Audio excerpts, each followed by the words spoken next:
O'Reilly. Looking for quality auto parts for your vehicle? Shop one of the 30 Raleigh-Durham O'Reilly Auto Parts stores. You'll find we have convenient locations, thousands of brand name products in stock, extended store hours, everyday low prices, and well-trained professional parts people. O'Reilly Auto Parts. Better parts, better prices every day. O'Reilly Auto Parts. Blog Talk Radio. Howdy, race fans. Excuse me. How the hell are you? Tonight, your host, Steve Big Sweat Billmeyer, here for another episode of Racing with Big Sweat.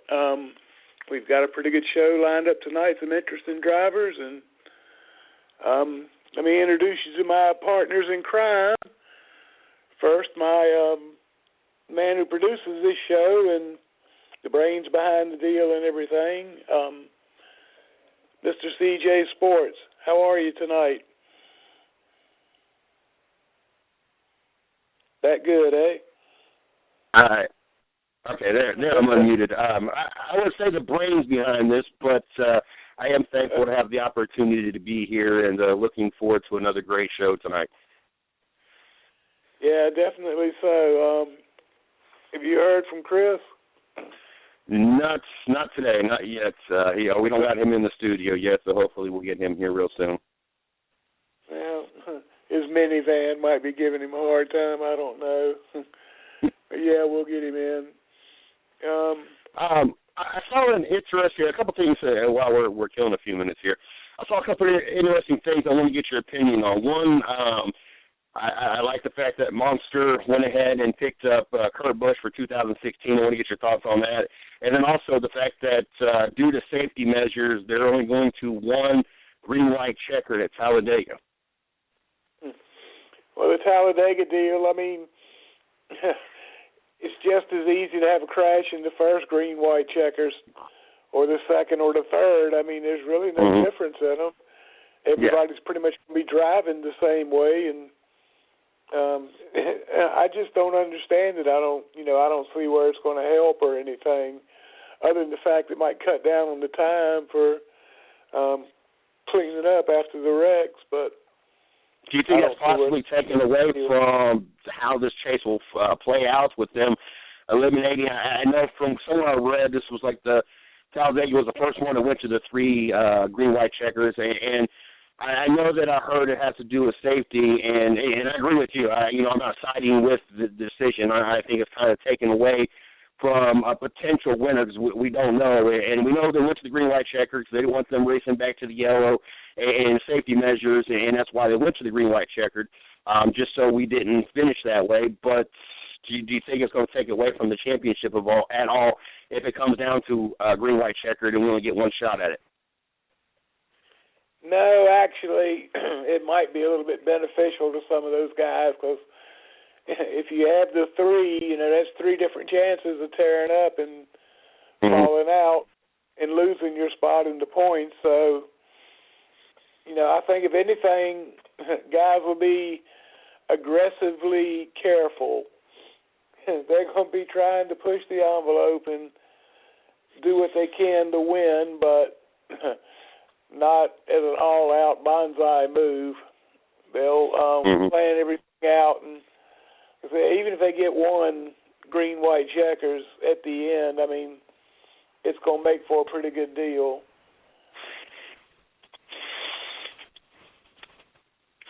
That's why I just kind of wanted your opinion. I know from all the reports and all the comments that I've seen, it's kind of mixed feelings on whether or not this should be done and how people feel about it. So just kind of wanted to get your opinion on it as well.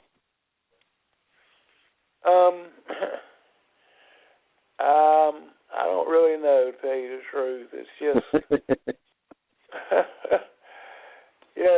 and NASCAR is trying to line up everything for next year to give everybody time to start making adjustments or build new pieces, whatever they're going to have to do.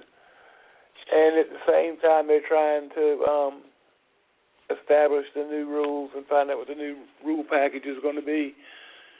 And it's just things just kind of slow down because you don't have that pressure anymore this time of the year. So, but we're definitely going to stay on and carry the show on Thursday nights all the way through till next season. So, do you think Monster leaving Kyle Busch to go to Kurt Busch will cause any more sibling rivalry between the two?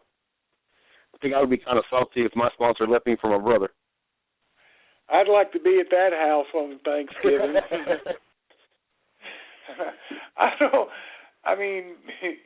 I realize it's probably just a coincidence, but yeah. How else could it happen that your brother steals your sponsor? Well, I know that Chris has got 2 cents to throw in on this, so we're going to get Chris in the studio. Now we got Chris in the studio. I'm going to give him a second to throw his 2 cents on, and then we also got our first guest, Todd, in the studio. So, Chris, how you doing tonight? Oh, all right, CJ, we're out here at Wynot Motorsports Park. They're fixing to go green again, so it's going to be real hard to hear us. But we'll keep in contact with you as the night goes about. I'm going to go over here to the mute button so that people can enjoy the show. Just we'll give y'all a little feedback every time we're not running green. All right. Yeah, definitely keep us informed as to what's going on. Well, with that, let's go ahead and get our first guest on the show on tonight. All right, this gentleman's from up in the Pacific Northwest, I believe, and a dirt late model driver from that area. He's going to tell us what's going on with him. We're going to talk a little bit about sponsorship. So help me welcome Mr. Todd Neal. Todd, how you doing tonight, bud? Thanks, guys. Thanks for having me on the show tonight. How's the weather up where you are? It's great. I recently moved the race shop to Sacramento, California, and the weather's beautiful out here. I heard that. What's your home track? I know you run dirt late models, but where are you based out of? Recently I've been running mainly in Oregon at Willamette Speedway. Some shows at Cottage Grove, but mainly been running the Willamette Speedway program, and this year I finished 19th in the limited late models there. Only made 5 shows, so we finished pretty good every night we showed up, but funding was a little bit off this year, and that's kind of why we're sitting here talking to you right now. We just finished the promotional video for 2016. It's called Dirt Dreams with Glenn Gorman and Phil Kaler. G3 Media Works produced that, and we're excited, man. It's catching a lot of press, and it obviously caught your show. So yeah, I'm stoked to be on tonight. Well, we're glad to have you here. How much traveling are you planning on doing this year with your race team, or are you just going to kind of stick to one of the 2 of the local tracks instead of chasing checks, chase points? Yeah, we're trying to figure that out right now. We do have plans to race Vegas in November, race our mod there, but right now we're really focused on 2016, trying to run some big shows and trying to step our program up and get the number 100 car to victory lane. There you go. What got you started into racing? What got you hooked? Actually, an old-time legend. A lot of guys out there listening to the show tonight will know him. Ed Haig. He was an ARCA legend. Recently passed away. He was actually in my hometown where I was raised in Detroit, Michigan, Ann Arbor, Michigan, actually. And he was a big-time racer out of the Midwest. And my grandpa was his hauler driver. And I got to become, on his crew. And after a couple big big wrecks of me helping him, you know, continuously for months on months, he said, man, I'm going to give you a shot at racing. And he let me have my first ARCA start at the famous Toledo Speedway. And a lot of people don't know, but my first racing background was on asphalt. So, yeah, so we're looking to get back to the pavement in 2016, actually, and we have a couple NASCAR teams talking to us right now, and, yeah, we're just looking for funding. Well, I hope that works out pretty good. Any details you can give us? It'll definitely be either a ARCA ride or a truck ride, but that's about as far as I can go into it right now. I've been working a lot with Lady Smoke and Sponsored Drivers Motorsports Marketing, and yeah, we're trying to put a deal together right now, and it's very early in the works, and I'm very proud and honored to be a part of it. Yeah, I bet you are. Congratulations on that. We'll be watching out for you to see how you do. And while I'm thinking of that, tell everybody how they can follow you on social media. If you want to follow us, you can follow us on Twitter at Todd Neal Racing, or on Facebook on Todd Neal 100. And yeah, I'd like to give a shout out to some sponsors right now that have been helping all this possible with the Dirt Dreams teaser, if I could. Sure, no problem. Thanks. We got Boneyard Beer helping us out, Math Pros, Competitive Fighting Sports, Laurinburg Chevrolet, WCC, it's Washtenaw Community College, Grower George and B-Dogs Glass, and Todd's Extreme Paint. So, yeah, I'd like to thank my mom and dad and my 3 kids for putting up with Dad still trying to live his dream, and hopefully everything works out. We can pay the bills next year and have a good time racing. Yeah, when you can pay the bills, that always makes it a little bit better. Any of your children shown any interest in driving race cars? My youngest, Tyler, he's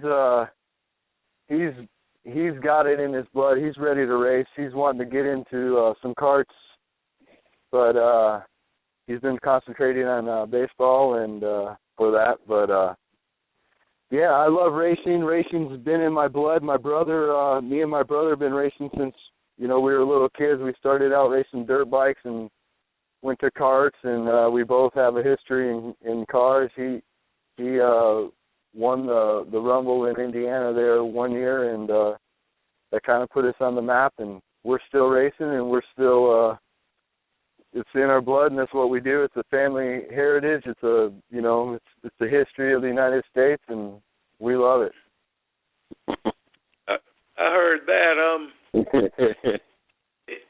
said you've raced on both asphalt and dirt. Which one do you prefer?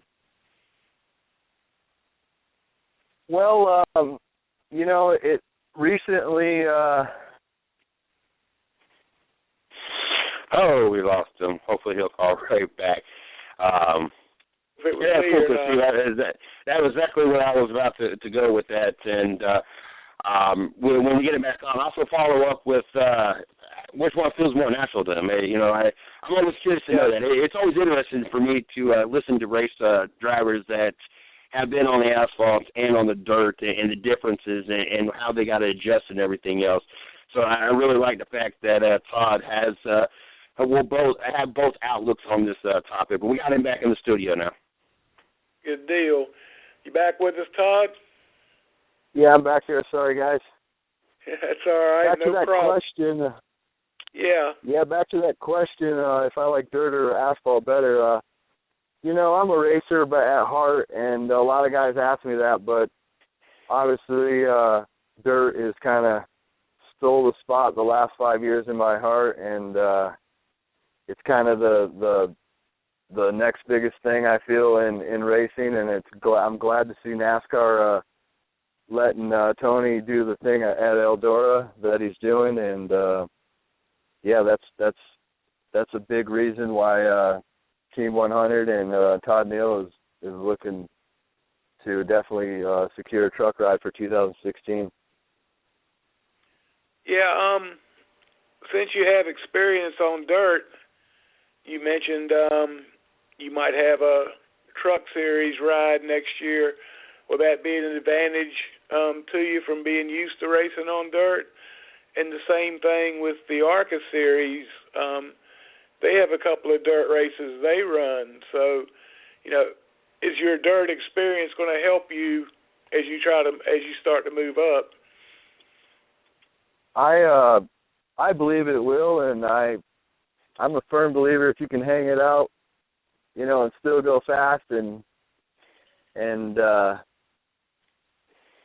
be the man there at the end of the race for sure. It's going to help out. I truly believe that. Yes, that's a great question, and that's what I'm hoping to bring to the table. Well, it's about half and half now. Austin Dillon won the first one, and he had a lot of dirt experience. But then Bubba Wallace won, and I never heard much of Bubba running dirt, so it's kind of, you can go either way with that. But it's really interesting to me to see these guys that are pretty much what you'd call pure asphalt drivers get out there and hang it out there on the dirt. It's an exciting race to me, well worth watching, and evidently with the crowd they draw, other people think it's well worth watching too. Oh, for sure. I think as it progresses into the future, I think NASCAR is definitely looking at running on dirt, you know what I mean? Well, it'd be a good deal, I think, for you, either with the ARCA ride or the Truck Series ride, to carry your dirt experience into that and at least give you a couple of races where you have a better chance of standing out than some of the other races, dependent, of course, on who's in the lineup. Yes. And like I said, my first start was at a half-mile high-banked oval Toledo Speedway, which I qualified fourth my very first start in an ARCA car. So I have what it takes, I believe, in my heart, what it takes on the track and off. And, I'm excited for the future of Todd Neal. I truly have left it up to God in his hands, and it's ready. It's time to go, It's time to race. I heard that. If you don't mind me asking, you've mentioned California, Oregon, and Michigan so far. Have you really moved around a lot? In the last 15 years, I kind of have. Racing in the Midwest, dirt bikes and cars with Ed and go-karts, and then I moved out west to kind of curve my dirt bike dream, and I won a national championship in 2005, the Scots USA Vintage National Championship, and and actually about a year after I won that championship, I broke 28 bones and punctured a lung, and so I called it quits, and I guess as Ricky Carmichael would say, with age you get a cage, So I went back to my roots, I talked to Ed before he passed away, and he's like, get your ass back in the car, and so I did. Me and my wife, we bought our first late model.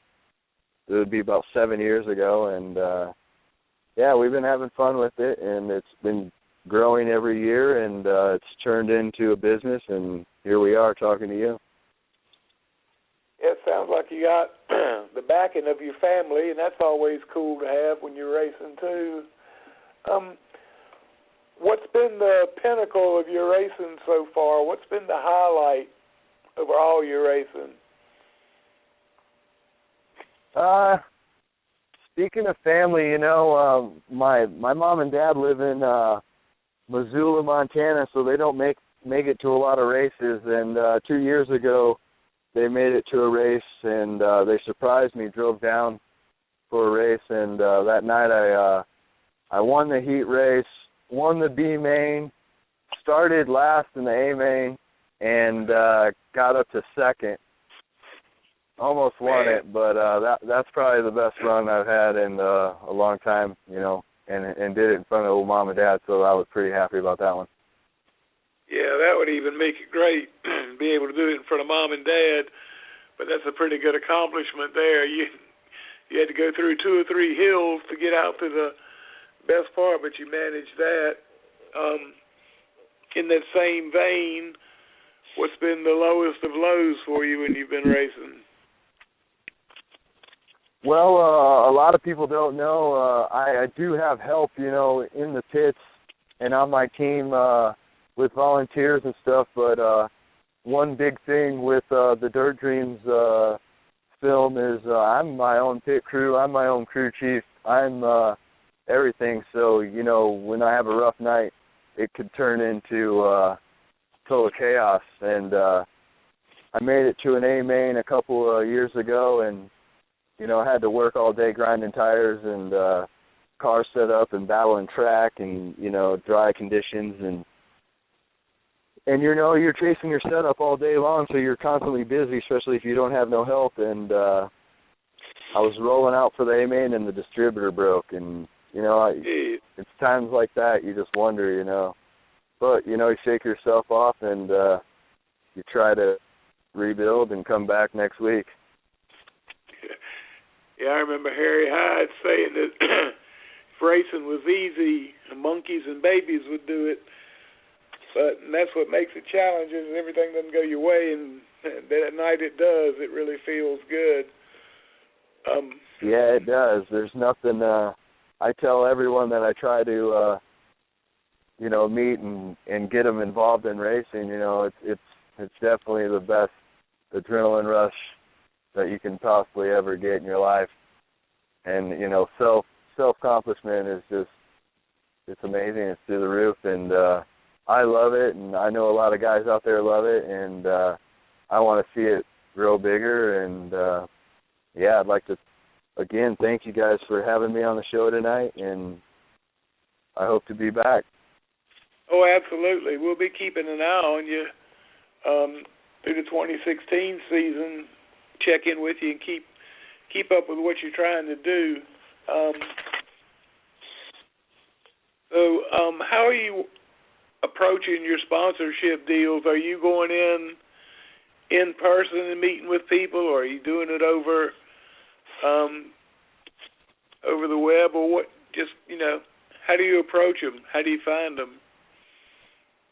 Actually, with the growth of social media, and I do still beat the path. When what I'm doing, getting gas in my truck or whatever, I'm telling everyone about Todd Neal 100 on Facebook, and I'm trying to get more sponsors every day, and a lot of help from G3 Media Works with the Dirt Dream teaser. That was the whole goal of just getting a promotional video so I can show someone that might not live in my town or close by. I can email them that video or send them a copy. That was a huge thing of getting that done. I've been wanting one of those for years, and I want to thank G3 Media Works again, and Glenn Gorman and Phil Kaler for the opportunity to be in Dirt Dreams. I was just sitting there thinking, it's a lot easier to get that done now, to get a video presentation to show somebody what you're capable of doing and everything. The best I could do back when I had a team was I had somebody that was a freehand artist that would draw me cars with the logos and names of everything of the company I was trying to get some money out of, and that way it'd give them an idea of what the car would look like with their name and number and everything on it. But the social media way now and the computer age has come on. It just so many more possibilities of working that angle and getting somebody interested in being promoted by you for a certain amount of money, which is pretty much how sponsorship works. Yeah, I think still today, you know, sponsors want to see that self-input and that total drive and commitment that, you know, the whatever they're sponsoring has. But yeah, man, you know, as much as I can say it, you know, I can't thank my sponsors enough, and I hope to really show them what Todd Neal 100 can do in 2016.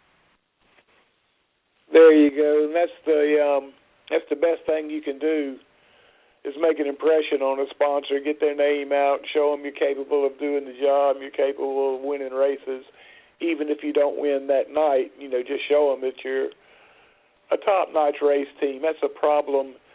I think a misconception more than a problem, that a lot of people are looking for a sponsor to help them finish their car, and it just doesn't work that way. You need to be established first and have everything ready, and then approach a sponsor about some kind of deal, because a sponsor is not going to want to spend his money on somebody that doesn't even have a complete car yet. And if something happens and they end up not running that year, well, then the sponsor's out of that money, and he didn't get nothing for it. So that's a big tip. And you've got one. I've seen your car. I've seen the promotional demo you did and pictures of your car. So you've got all that covered. You just got to get your name out there and show them what you can do.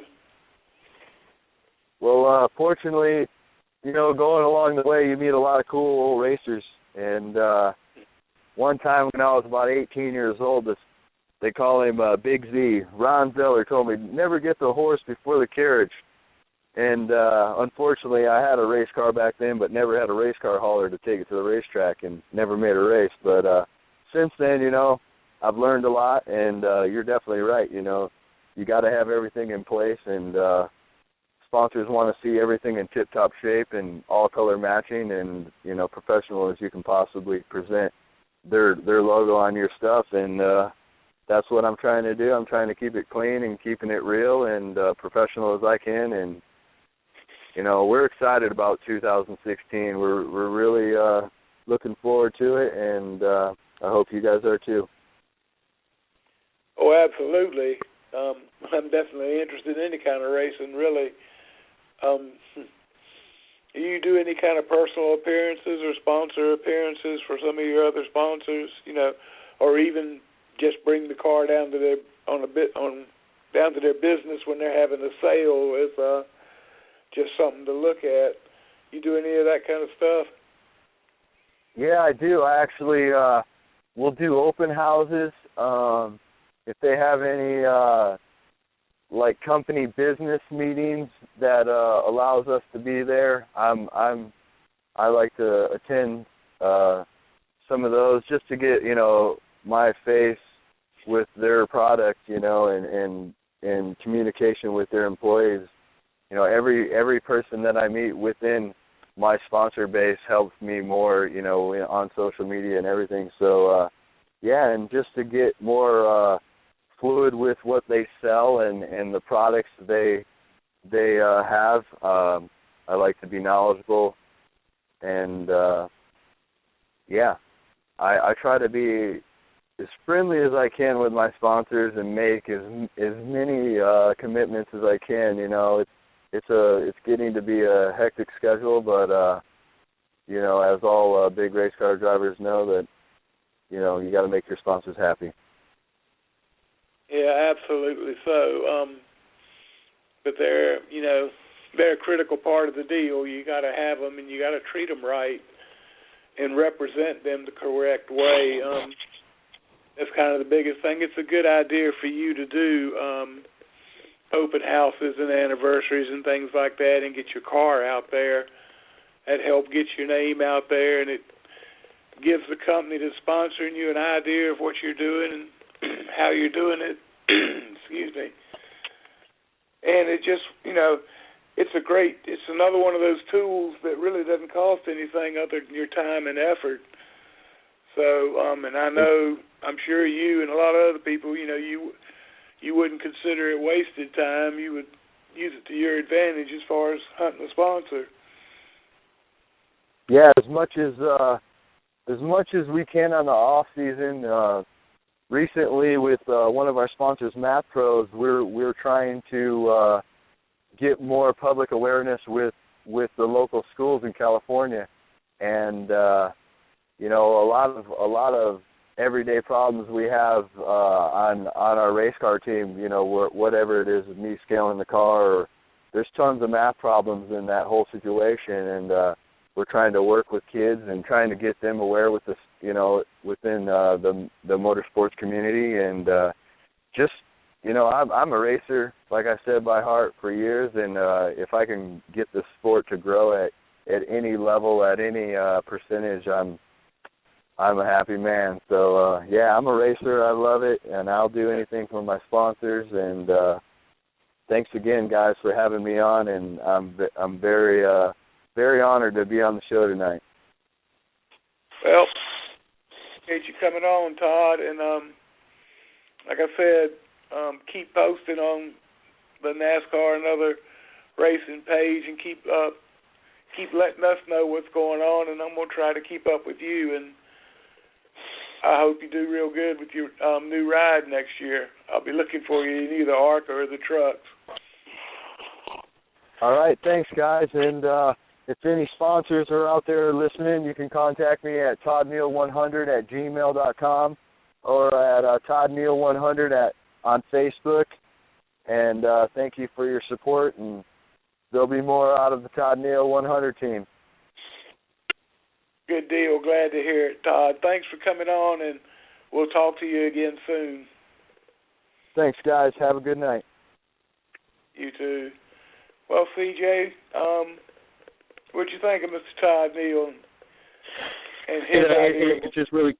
It's really cool to sit back and see drivers specifically, because you got athletes of all type that, yes, they're passionate about their sport, but to me, race car drivers, and even more specifically local drivers, you get to feel the passion, even in an interview, just because of everything they have to do to make this happen, the sponsorship, what they got to do to put in the Monday through Friday, so it's even possible to, hopefully you've earned enough nickels to make sure that car's got gas or tires or whatever the case may be, or whatever you had to repair from the previous week, and to hear, his passion and his dedication, and listen to everything he's trying to do to ensure that he's able to be where he wants to be next year.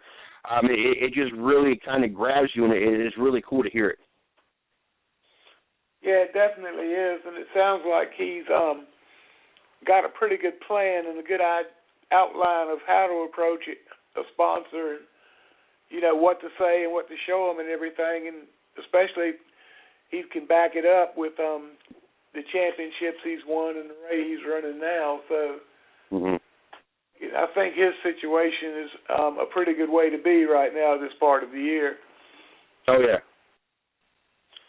And it's really nice to hear drivers that don't have to stress the off season as much. Yes, his plans ain't finalized yet, but he's got a pretty good idea from what it sounds like to what he's going to be doing next year, one way or the other. And that's really cool, because not every driver, especially local drivers, have that option.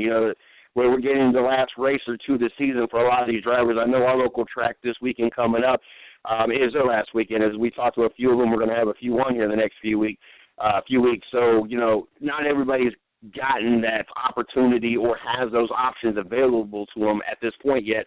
So it's really cool to have somebody on there that, has done the legwork and now is going to have an opportunity to kind of enjoy the off season, especially with the moving up, and be able to mentally and physically prepare himself instead of having to be doing all the grind work in the off season.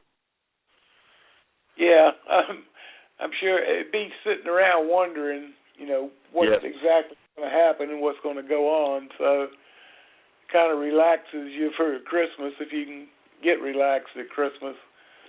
But you know, the tracks are shutting down for the end of the season now, like you said. Only a couple of races or one race left and everything, but it really stretches out all the way to right at the end of November with the Snowball Derby, and it picks up not much long after January, so there's not much off season to it. It really doesn't give you a lot of time to hunt for a sponsor, so you pretty much got to have everything lined up and a game plan set out and stick to it. It's the best thing I can tell you. Well, while we got this opportunity, since you took a break there, we got our next guest coming on the show. He is in the studio, so you can go ahead and bring him on, Steve. Cool deal. This next gentleman, we're going to talk with the dirt modified driver, and he also does paint and body work as a profession, so you know he's got a killer-looking car. So let's talk with Galen Hassler. Galen, how you doing, bud? Doing pretty good. How about you guys? Oh, just glad to be here. Is your season wound down yet, or you still got some races planned? Yeah, we got it wound down. You know, we won the championship this year in our dirt modified class, the USRAB mods. We do have one more race that I think we're going to try to attend. That's the Turkey Bowl down there in Springfield, Missouri. Yeah, I've heard of that. Mm-hmm. Have you ever run in the asphalt, or are you strictly a dirt man too? We were talking to Todd earlier, and Todd's done both. Have you done both, or have you strictly one way or the other? No, yeah, I've done both. I did. I raced in the ARCA series. We raced Daytona and Talladega, Chicagoland, and Kansas Speedway. I've done. I've tested some late models over in Concord Speedway. I've done a little bit of both. Yeah. Good deal. How's it like to go from the dirt and the smaller tracks to having the opportunity to being out there in the ARCA cars and being on those big tracks such as Daytona and Talladega, and how big of a difference is it for you to adjust when going from one to the other like that? There's a huge difference. You know, I mean, when you're on dirt, you get, used to a certain speed. Then you get onto asphalt, it's a totally different speed. That seems like the turn speeds are a little quicker, a lot more grip, in the asphalt. But the dirt cars, they slide around. You get comfortable with that. You seem like you're pretty comfortable with the asphalt cars when they start sliding around. Get you a little bit, you're a little more used to getting up on the wheel. But the speeds are the big difference, especially when you're at Daytona or Talladega. Even at Kansas, that track is so fast and slippery. It's a fun track to be on. But from dirt to asphalt, it's a huge difference. Which one do you feel more natural on? Definitely dirt. It's because it's what I've done the most. The asphalt stuff's kind of relatively new to me. We are, we're still working to do some things for 2016 to see if we can do this. This last year, we took off on all the asphalt programs. I didn't want to do anything. I wanted to focus on my dirt program and I wanted to get a championship under my belt, which is the one thing that I haven't been able to ever accomplish. Not due to lack of trying, just we always never really did the points racing thing, but we always seemed like we were in the top 3, top 4 in points. And this year we're like, you know what, then we're going to try it and see what we can do, and we ended up winning the championship. So that's cool. Yeah. Yeah, that's pretty good. Do you think, I've always heard this, that it's best to learn on dirt first, to learn car control and everything, and then switch over to asphalt, and it makes you a better driver that way. Have you found that to be true? Well, I probably wouldn't be the best one to ask that, to be honest. You know, I don't have a lot of asphalt experience to really answer that question correctly. But you know, I think you got a little bit more of a cushion on dirt than what you do on asphalt. Mainly, you know, if say there's a new driver, if he wanted to get into racing, and his goal was to do asphalt late model, I would suggest to that guy to, you know, maybe do some dirt racing. You definitely learn a loose condition really, you know, a lot more easier than in a dirt car than you would an asphalt car. Yeah. You know, and plus the corner speeds, you know, you slow down a little bit more in a dirt car, and you know they're just built for that. Yeah, I don't know. You know, I guess you could go both ways. You know, a lot of late model, you know, there's a lot of asphalt late model modified drivers out there that are tremendously good, and they get into the bigger ranks as an ARCA or even the ARCA Truck Series or even NASCAR. You know, and they're phenomenal drivers because they're used to it. You get a dirt driver, you know, I'm from here in Columbia, Missouri, where Carl Edwards is from, and I mean he started in dirt, and you know he's one of the top drivers in NASCAR in the Cup Series. So you know, I mean, a lot of the top runners are dirt guys. You know, Clint Boyer, Casey Kane, Jeff Gordon. I mean, Tony Stewart, of course. I mean, they're all dirt guys. Yeah, I was just thinking that myself. You know, there's quite a few of them in there. It's not like they're scattered 1, 2, or 3. You know, they make up a pretty good segment of the Cup drivers today. So maybe there is something to that you can learn more car control on dirt. But it's my experience that you kind of run into the same thing with a legend car because the power to weight ratio is so great, you just can't, from what I've heard, you can't mat those cars coming off the corner and expect them to stay in a straight line. They're pretty squirrely and they'll break loose instantly. So that's a good place to start.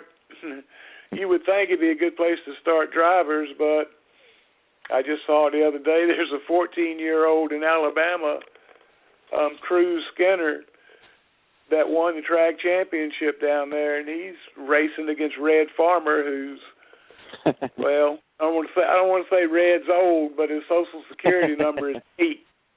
Right.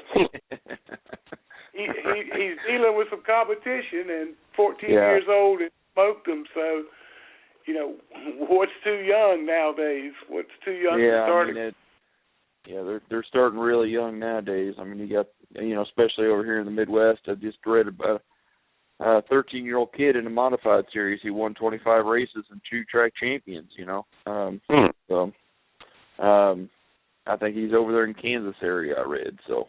I haven't heard of him yet till today, so I'm gonna look him up, see what he's got under his belt. So. Yeah, definitely. So I try to keep up with a lot of different people. I'll see something that'll remind me of somebody, and I'll go look them up and see how it's going and everything.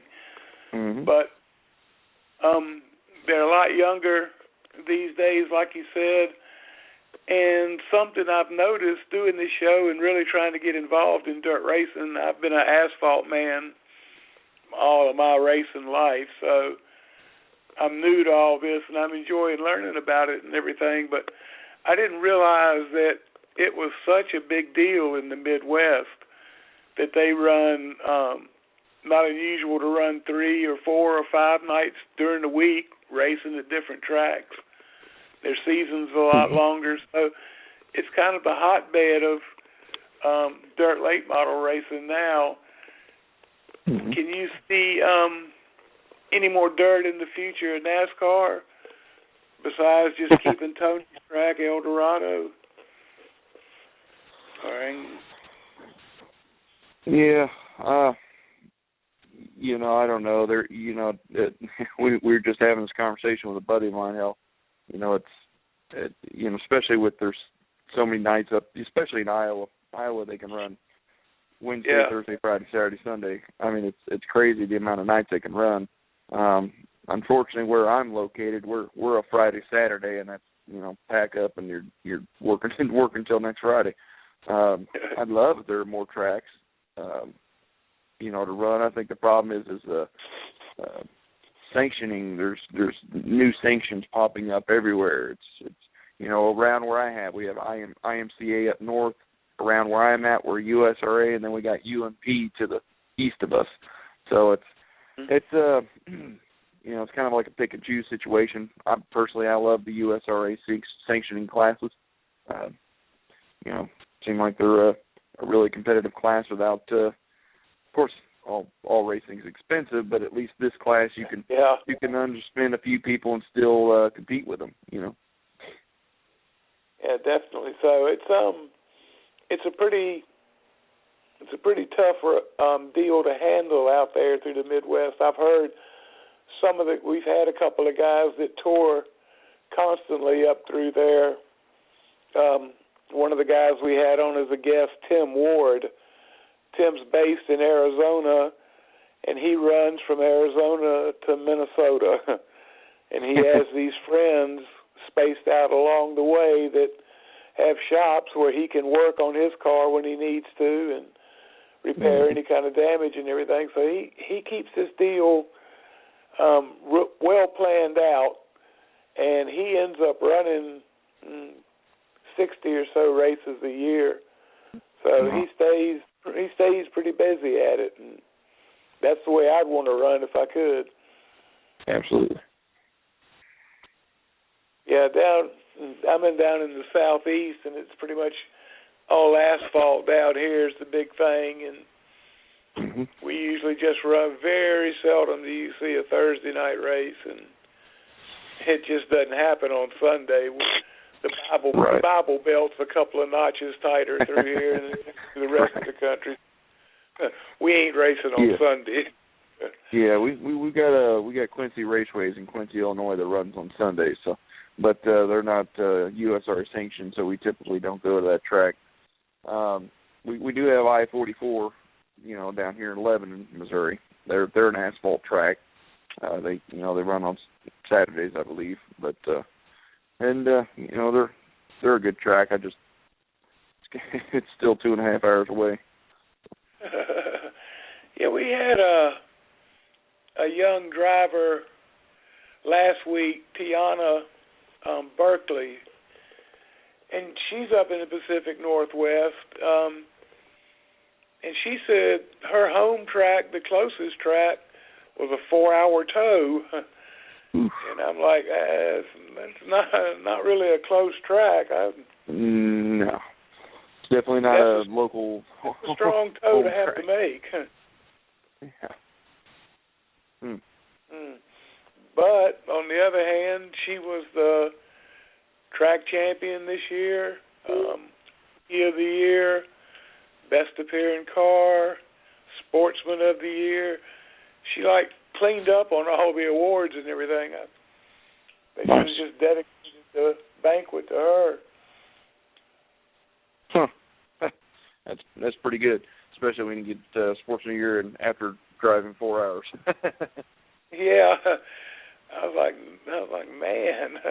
That'd be a little frustrating every week. Those day trips, that's pretty much out of the question. We used to do them quite often. We would run between Hickory Speedway and Tri-County Speedway. They're about 30 minutes apart in western North Carolina. And we'd leave the shop on Tuesday with two cars loaded up, both cars loaded up. And they have open practices on these asphalt tracks usually on Thursday night or Wednesday night. So we'd go down there, practice at Orange County on Wednesday night to get for the Friday night race there, and then take the car to the motel, switch them around in the trailer so you had the other car ready to get out, and go to Hickory and practice on Thursday night and get ready for Saturday night's racing, and then race. And we thought that was a killer schedule because we were out racing times in 4 days, and then I find out there's guys that are racing 5 times in 7 days. So I kind of don't complain about it anymore. Absolutely. But that's just, that's the kind of racing I'd really like to do, to be able to go to that many races and stay on the road like that. That to me would be like a bucket deal for me. Yeah, absolutely. It definitely takes a lot of dedication. You're not only by yourself, but family, and then you got to have some crew help, and then you got to like the crew, So yeah, since you spend so much time with them. Yeah, you spend so much time with them, you want to wring their necks after we're done with it. Yeah, I've run into those situations. Back in my day, we didn't have private planes or anything to haul the crew around. We had a custom van with captain's chairs, and that was pretty much what we rode around in, getting to and from the races. So things have changed, definitely. And when you travel that much, you got to have a real strong marriage too, because you get to missing the other person pretty bad. We'll just say I went through a number of marriages while I was racing, and we'll leave it at that. Are you married? Yes, sir. Yeah, I've got a wife and 2 little girls. There you go. I met my wife at a racetrack, so she better like racing. Well, you don't have to teach her anything; she already knows, huh? Right? Yeah, exactly. Yep. Well, that's just cool. Gotta keep her out of the That's racetrack. good. I can't have her out running. Any plans for the daughters to race? Actually, yeah. My oldest is she'll be turning 7 in January, and my youngest, she'll be turning 5 in November. But we just this last year we decided to get them a soapbox derby car, and just to kind of get them familiarized. They helped me build it, and try to get them familiarized with just the physics of cars. How the steering works, the wheels, make sure everything's nice, smooth rolling, everything aligns correctly. And then once we get out to the track, that's when you got to teach them the rules of racing, the attitude towards it, make sure they, tell it whoever won, go shake their hand, tell them good job, some of the values that the kids need to learn. But this will be the last race car I buy for them. Everything else they got to earn from this point on. My kids aren't going to be young and having the best of the best stuff. That's not how I was raised, and you got to earn what you get. So. Yeah, definitely. I'll do the soapbox derby because they're not that expensive, and plus they can share it. Yeah. Of course, I'm a greedy racer. Any money I put in their car, I can put in mine. Yeah. Now you're preparing them to be out there on the track and preparing them about the sport. Are you preparing yourself? Me being a father and help raising 3 children outside of mine, I know how I am and protective I am, and I can imagine what it's got to be like to be a father of a daughter, especially out there with a bunch of boys getting a little too rough, or how to be out there in the track. You're an experienced driver, so are you preparing yourself for this? No, I'm not. The only thing I could do is prepare them for what could happen. I think I'm a strong believer in you gotta do wrong to learn your rights. So they're gonna get out there, they're gonna learn. If they get into a situation, I'll try to guide it to where it doesn't get overexcited or overheated. But as far as them dealing with their own situations, they're going to have to deal with it. Even if a girl rubs the boys into the wall, they're going to have to deal with the consequences. They might come up and say something to them. I've been in the other end where I've went up and told off a person, but rubbing tracing. But if you put somebody in the wall, you better well expect them to come and talk to you about it. So. Yeah, I know what you mean. I know most people probably don't know this, but when you mess up in NASCAR and they send you a letter telling you what your penalty is and everything, it's written in red ink, the whole paper. I don't know if they're trying to draw your attention to it to make sure you understand or what, but I've got one of those red ink letters before, and it grabs your attention. If that's what they want to do with it, it works. Absolutely. But that was in my younger days. I've calmed down a lot since then. Right. As we all have, yeah. Yeah. We just got, either that or we just kind of got tired of the argument and we just kind of just walk away from it. Yeah, that's the thing, though. I can't think of any argument I've ever won at the track. No, I've never had do, I've never had a decision reversed or anything, so after a while it kind of dawned on me, you're wasting good air because it ain't going to change. But, like everything else in racing, that's what makes it interesting. That's what keeps you coming back. Yeah, definitely does. What's the average purse like out there for a regular weekly show? I'm not 100% sure on what the total purse is, but I mean I know for the USRAB mods, it pays $300 to win. I think A mods are $500 or $600 to win. I'm not 100% sure on that, but well, that ain't gonna make you rich, but that'll keep you racing. Yeah, it'll buy a couple tires. How much do you spend on tires? Oh God, more than what I make. I think last year I had last year I think I had a little over $2,000 in the tire bill for the season, which we actually only raced about, I want to say 12 to 14 races last year. I can't put an exact number to it. No, it was about 14 races last year. So, we try not to use a new tire every race, but it seemed like this last year we had to. So. Yeah, that's the way asphalt racing is here. Mm-hmm. You have to buy a set of tires every race at the track. And because sure ain't going to let you bring in from home. You're right. That's a good thing about dirt. If you prep these tires really good, as far as making sure that they're sanded down, siped correctly, grooved correctly, you can get them to last a couple races, especially in the B mods. You can roughly get two race nights out of a good siped and grooved tire, and then as long as you maintenance correctly as far as sanding it down when it needs to be, and don't overheat the tire, don't spin the tires, and keep it a good temperature. You're not putting a heat cycle in it, but yeah, I mean we've gotten two good nights out of one right rear and one left rear. Well, that's not too bad.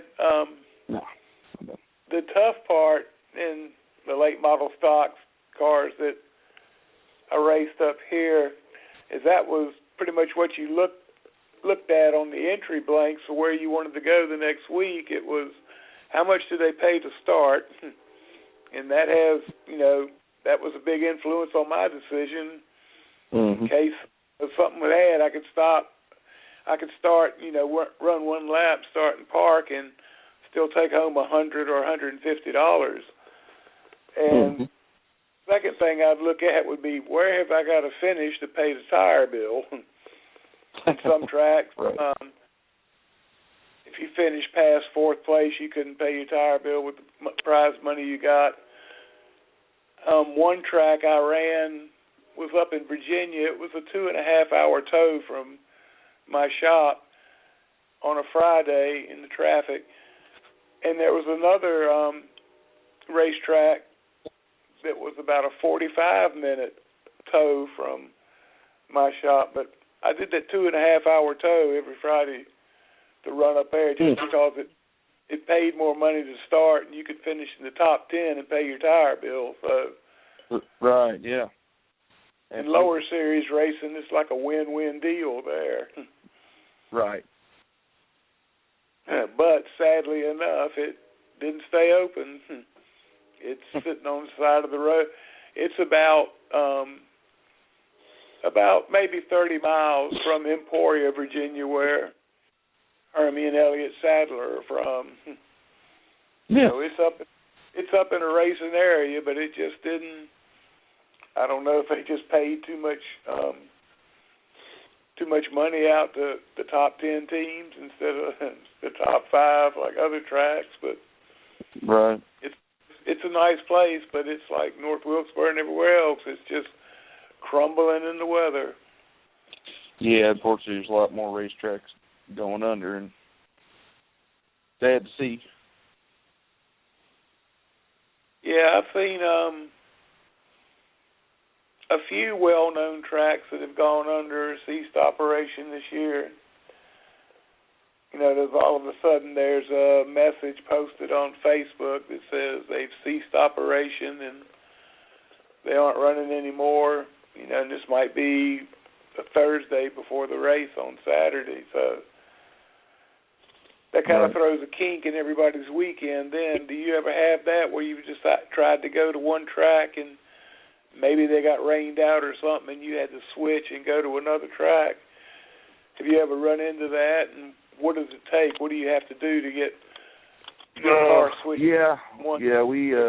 Usually if our normal racetrack, we run up in Randolph County Raceway in Moberly, Missouri. That's on our Saturday nights. So, we run a 9-inch floater rear end, and the other track on Saturday nights is way down in Wheatland, Missouri, which is about 2.5 hours difference.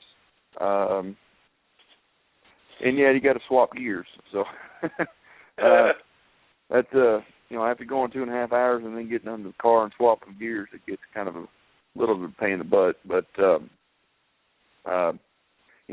that track down in Wheatland, that's Lucas Oil Speedway, so it's a really cool track. They don't call it the Diamond of the Dirt tracks for nothing. That track there is beast. Dan Robinson, the promoter over there, that guy he's done a phenomenal job over there getting that track, the car count, and the fans and the seats. I heard him over the last weekend I was there saying he's not a back gate promoter. He wants to put fans in the stands, and I'm sure that's why Forrest Lucas put that guy in that position, because he gets it, and I kind of hope there are a little bit more track promoters to kind of look at what he does and say, hey, we probably need to follow in that footsteps or do something, change our program to kind of follow them. We got to change a lot of the stuff around for that track. A lot of times we adjust some of the suspension for Lucas Oil because it's a little bit more of a less banked track. Especially Moberly's it's a half-mile high banked. It's a fast track. It's hammered down. So it's fast track for a dirt track. Yeah, sounds like it. Well, hey, Galen, I really appreciate you coming on tonight and talking with us. I've definitely learned a couple more things I didn't know. So I figure by probably 2019, I'll have this dirt thing pretty much on the ground level. I'll know what's going on. One more time, take a moment and give a shout-out to anybody you want to recognize. Yeah, absolutely. This year we had Incentives Autos come on board this year. They stepped up real big for us. Logboat Brewing Company here in Columbia, Missouri, my hometown. They were a small brewery, really making it big time. Definitely shout out to my wife, Danelle, my two kids, Pamela and Olivia. Good help by my crew this year, James Nelson and Jeffrey Haddock. We got some new things coming in 2016 that are going to be really cool. Jeff Witherall from Speed and Sound Promotions has really been helping me out, and we got some things in the works for 2016 that are looking really promising. Nothing that I can shout out as of yet, but let's just hope for the best. But yeah, other than that, definitely give a shout out again once to Incentives Auto with Jason Houston. Those guys are awesome over there. Well, yeah, we definitely want to get you back on. Check back in with you, see how your season's going. And one more time, I appreciate you coming on the show tonight, and I'm glad I got to talk with you and glad I got to meet you. Absolutely. Thank you guys for having us on. Just give us a shout when you want to have us back on. I'm more than happy to do it. Good deal.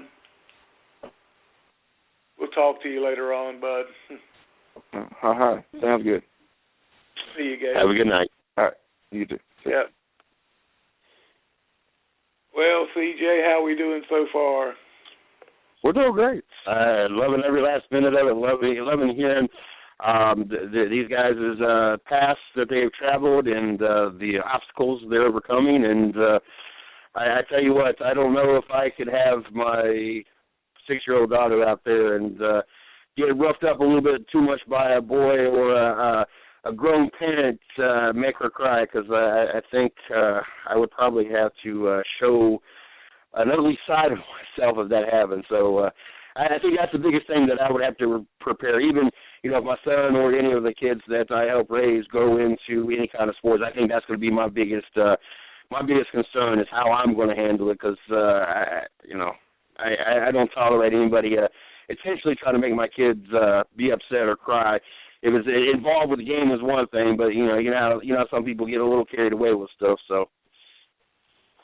Yeah, you got to kind of monitor what they're being exposed to and everything. Yep. Well, let's go ahead and roll in another driver that we can talk to. Another young man. This young man's out of the Concord area outside of Charlotte, an asphalt late model driver. We're going to swing away from the dirt and get back to the asphalt. Let's introduce ourselves to a young man, Chris Carrington. Chris, how you doing tonight? I'm doing well. How are you, Steve? Oh, I'm not doing bad at all. How's your racing season been for you? It kind of met up to expectations at the beginning of the year? Well, honestly, I'm really itching to get back into a car. I've actually, unfortunately, only raced once this year. I decided to get my feet wet on dirt and for the first time, and I ended up having a pretty good accident, and it just, we were a victim of circumstance. It really wasn't our fault, and that's just racing. The car flipped 3 or 4 times, and I ended up with a lot of bruises and really sore, and I went to go get, checked out and cleared and symptoms of a concussion, but the CT scan and the X-ray and everything was, it came back negative. So, I recently just got cleared to race again a few months ago, but I've been working financially on focusing more on 2016 and 17 with the K&N series and possibly ARCA. There you go. So, I have been doing a lot of work at the racetrack, so just because I've been out of the game doesn't mean I can't be at the racetrack, but I have been helping out a couple of teams here and there as a freelancer. I've been helping Mike Harmon quite a bit. I've known Mike for about 6 years now, going on 6 years. Occasionally I'll help out Norm Benning in the truck series. It just depends, really. My phone's actually been ringing off the hook quite a bit the last 3 weeks or so. A lot of my modified stuff is kind of starting to fizzle out. We're just really honestly getting ready for Smyrna, so hopefully we'll make an appearance there. If not, I've got 3 or 4 teams that have actually approached me about ARCA testing at Daytona. And I recently got hooked up with a gentleman out of Detroit, Michigan, who has been just incredible as far as marketing. And, I mean, this guy, it's like he never sleeps. He'll shoot me a text at 4 o'clock in the morning saying, hey, you know, I got in touch with so-and-so in California, and they're going to pull some strings with so-and-so in New York, you know, in about 4 hours. And, you know, he never sleeps. And he's pushing me and pushing me and pushing me to keep going and just be patient. You know, I feel bad because there's a lot more that I feel like I could be doing, but he says I'm doing more than enough. I'm trying to, you know, keep up on social media, and you know, when you approached me about a podcast and being on the internet show, hell yeah, I mean, I was all for it. So, you know, I'm pretty excited to be here, so I really appreciate it. You had mentioned earlier you had some other obligations and opportunities. Tell people what you do in cup racing. Well, I'm a tire carrier. I used to be a tire changer when I was about 18 or 19. I used to do it part-time for the ARCA series. I'm originally from Chicago, and there's a lot of ARCA teams. There's actually 5 decent ARCA teams that are based out of the Chicagoland area. Stang Racing is probably the most notable. But I started changing tires and just, you know, helping out at the racetrack for free for a while. And then once I got into go-karts and I started racing myself, you know, I was kind of a late bloomer, but once I started racing more and you know, I realized, wow, this is kind of more fun than being at the racetrack. So, you know, I really focused on that for a while, and then I went to school and college and graduated, and, you know, I continued to run a couple of circuit races, you know, now and then, here and there, but, you know, I was more focused on school. And then I got back into racing, but this time it was actually NASCAR. And my first truck race was Kentucky Speedway with Mike, and you know, so it's not exactly an easy place to start out at. No. It's actually I love Kentucky Speedway. It's a fun, fast racetrack. I would love to drive one day, and even in a test session. You know, it looks like a really fun racetrack.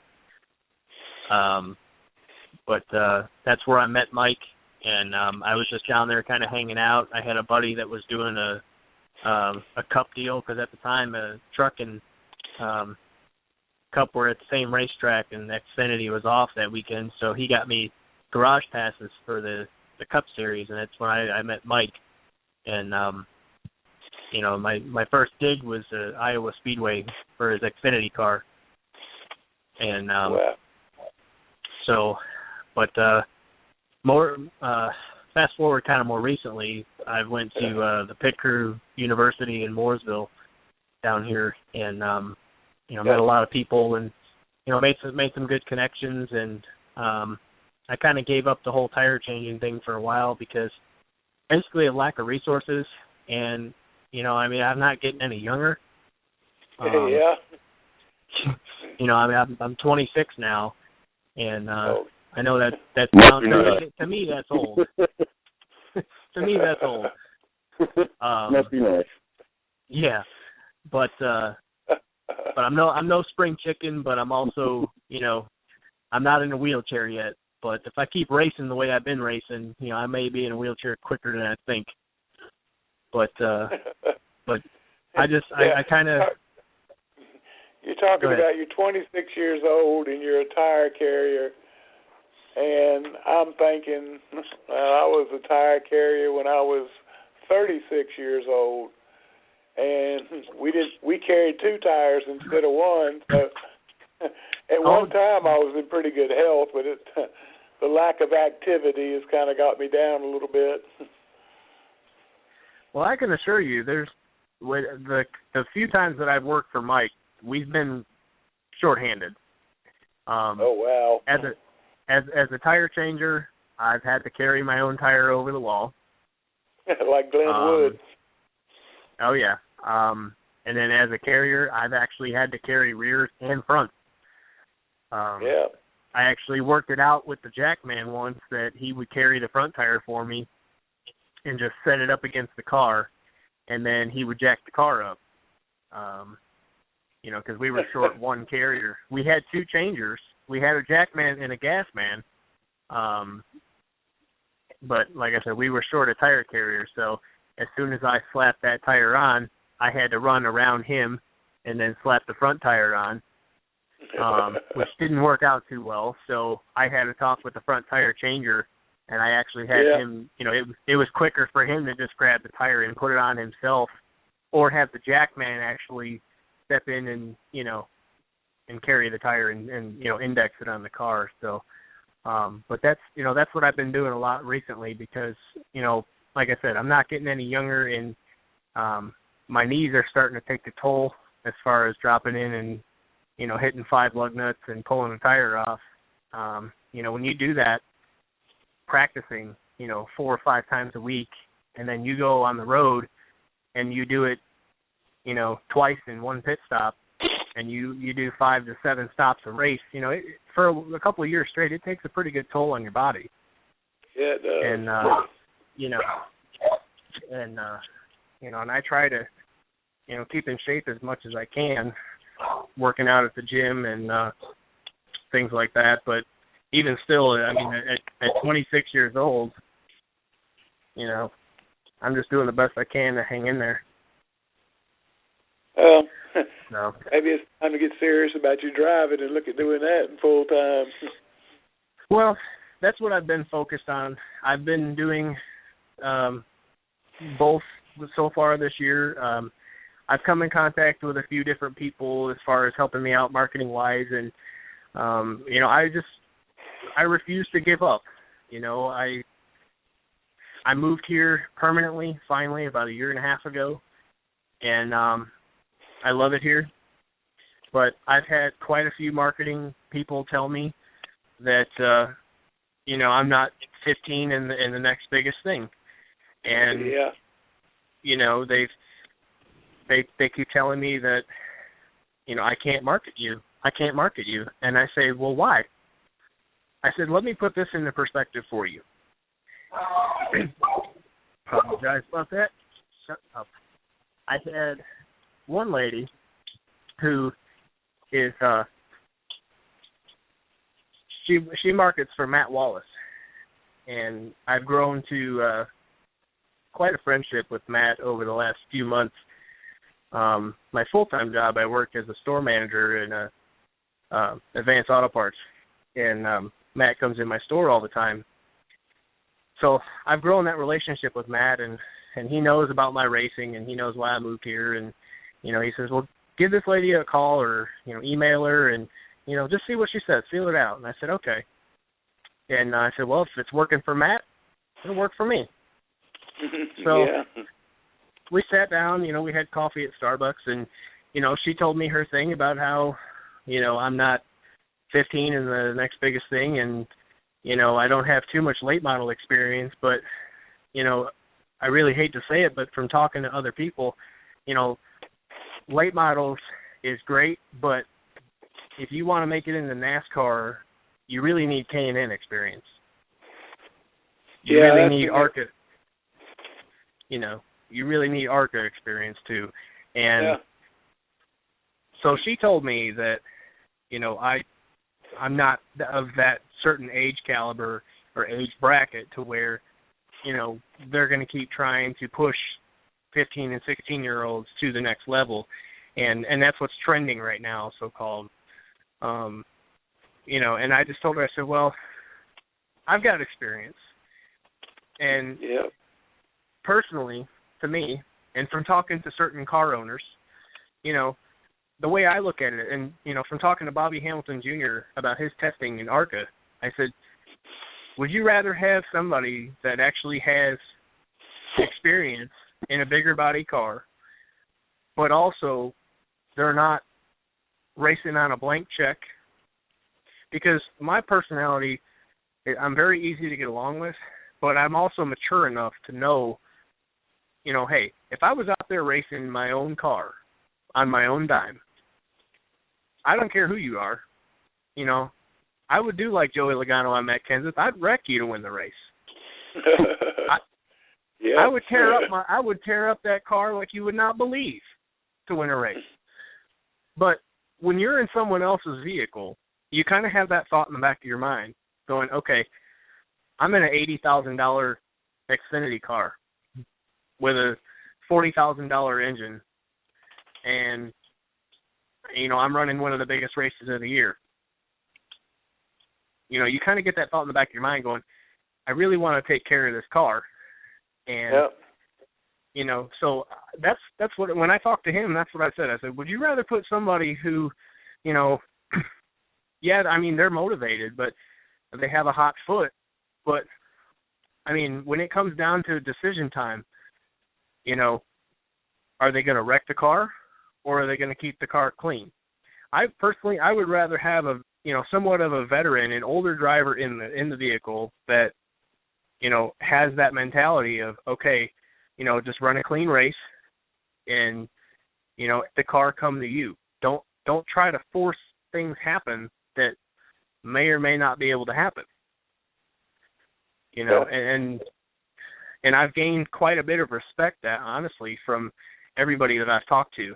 And when I told that to this guy from Detroit that I met a few weeks ago, you know, he started firing off to a couple of these, you know, different people that run K&N. And, I mean, like I said, my phone's been blowing up for 3 weeks now. And they're like, why haven't we heard about you sooner? Why haven't we heard about you? And, well, honestly, it's my own fault that I've been, you know, working too much in the pits and not racing enough. But, you know, Marty's trying to find me as much sponsor money as he can to possibly run a full series of K&N and possibly a few Trans Am Series races next year on a road course. So being with my karting experience, I really love road courses. So, you know, I mean, things are all coming together, and, you know, I'm just trying to stay as optimistic as I can about 2016 and, you know, 2017. And, you know, I've met a lot of people, I've made a lot of friends, and recently that have really, really helped me quite a bit. You know, Jordan Anderson, if you know who that is, hopefully you do. He runs the 74 truck for Mike Harmon. You know, Jordan is 2 years younger than me, and he's living the dream. And when I first met that kid at Charlotte Motor Speedway, and his debut at Charlotte Motor Speedway in Mike's truck, you know, that's the first time he ever raced there. And wow. I met him one time. Actually, his first race was Phoenix last year in the trucks. And I met him briefly for a couple of minutes, and then he ran the race, but I was more focused on the Xfinity car. But more so recently, you know, Jordan told me, he says, if I can do it, so can you. And wow. He says, you're 2 years older than me. He says, our experience levels are almost identical. He goes, except I've run K&N, you know, and you've run everything from a go-kart to a late model. And he goes, trust me, it's doable. If you find the funding, it is doable. And he goes, in less than 2 years, if you get yourself out there and you get hooked up with somebody that can help you. I mean, Jordan has been a tremendous help, recommending me to certain people and just kind of being that guiding light that I've really been lacking for probably 2 years now. You know, to really kind of push me and keep me motivated, and, you know, watching his Facebook posts and pictures and Twitter and everything, you know, it really motivates me to say, hey, that's going to be me. That's going to be me in 2 years, running the truck series, just running my race, getting seat time, and just getting my name out there saying, hey, I can run with these guys. And you know, that's my goal. You know, you've got a ton of experience at different levels, and you're just looking to move on to another level to pick up more experience. Well, and that's honestly, Steve, that's the hardest thing. But once you actually get that foot through the door, and you get your face or your name in a national touring series, or if you finish the race in a respectable position, like Jordan has. I think his best finish this year was 13th at Michigan. I mean that's incredible. And yep. I've known Mike for quite a while, and I know that Jordan himself has dumped quite a bit of his own money to help Mike's organization so that he can have a competitive truck to be able to run in the top 15. And then he turns around and finishes, I think, 16th at Pocono or 15th. A month after that. And like I said, I refuse to give up. And if Jordan can do it, so can I. Yeah, does it bother you when you see younger drivers that might be where you think you should be, and they've accomplished something, when they're 14, 15, 16 years old, and does that bother you? Does that hurt your desire any, or does it build it up more? Well, that's kind of a loaded question, because, I'll be honest with you, yeah, it does bother me a little bit, but in the same respect, I have the utmost admiration for people like Kyle Larson. Yeah. Guys like that who, they have no problem forgetting where they came from. Exactly. I've raced with Kyle Larson on dirt. And for him and guys like Casey Kane, Clint Boyer, Rico Abreu, these guys, they don't forget where they come from. Yeah. And I've raced at Millbridge Speedway a couple of times, and to see them actually come out and feel the car and just get out there and, to be able to beat and bang with Kyle Larson on a racetrack is, to me, is very self-fulfilling. I feel like, man, if I finish ahead of Kyle Larson, man, that tells me something.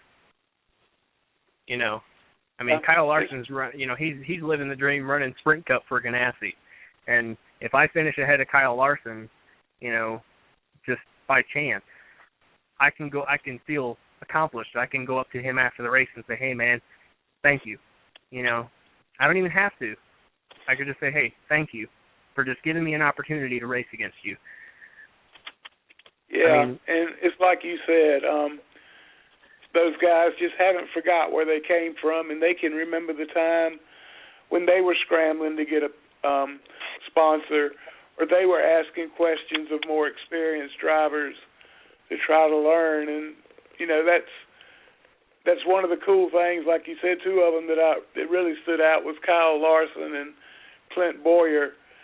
They're willing to help everybody because they hadn't forgot what it's like to need help. No, and I'm a frequent visitor at the Motorplex in Mooresville, and it's not uncommon to see guys like Denny Hamlin or Bubba Wallace, Gray Gaulding, a lot of these young up-and-coming drivers that,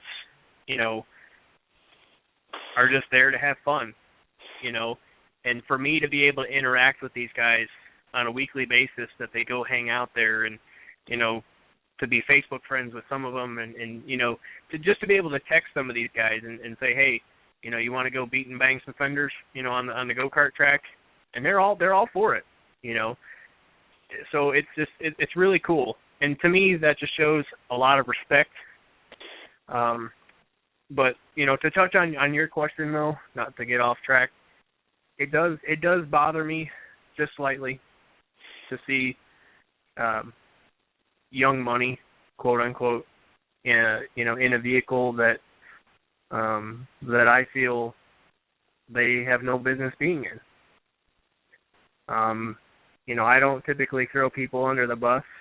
However, there's certain drivers that I will not name that I don't feel that they got there on pure raw talent. I feel like, they got there on a blank checkbook. When they were running go-karts and winning championships and Legends cars and whatnot, they went up to Joe, Papa Hendrick and said, I want my kid in your car in 2016. Here's a blank check. Yeah. And that's not right. Most people don't understand, and the generic race fans, they don't understand, what it takes to actually, not just to be competitive, but just to even make the show, to be able to just strap in the car and just turn laps. I mean, it's close to, on a bare minimum, it's close to about $10,000 just to test a Camping World truck. And that's just a test session. It's a lot. And well, Chris, I really appreciate you coming on and talking about this and giving us some background information and how to get going. Make sure you let everybody know how they can follow you on social media. Sure. Yeah, I have a Facebook page. You can search my name. It's Chris Carrington Racing. Twitter is @TeamCCR51. And my first and last name on Instagram. Well, there you go, folks. All right. Good luck to you in the upcoming season. And if anything changes, racing-wise or employment-wise, let me know. I appreciate it, Steve. You have a wonderful evening. You too, bud. Good talking to you. Thank you. Bye-bye. Bye now. All right, folks. We're going to hang out a little bit longer. Hope y'all don't mind, but I really think you ought to stick around for this. Got another gentleman that's involved in the NASCAR Xfinity Series, and what's going on with him right now is something that I don't know all the details to, so I'm going to let him explain it to you. And not only that, Chicago, you're going to have to say your last name because I don't want to butcher Pascal. it. All right. Pascal. How you doing tonight? Pretty good. Thanks for getting a hold of me and asking me to join you guys. I'm sorry we kept you on hold for so long.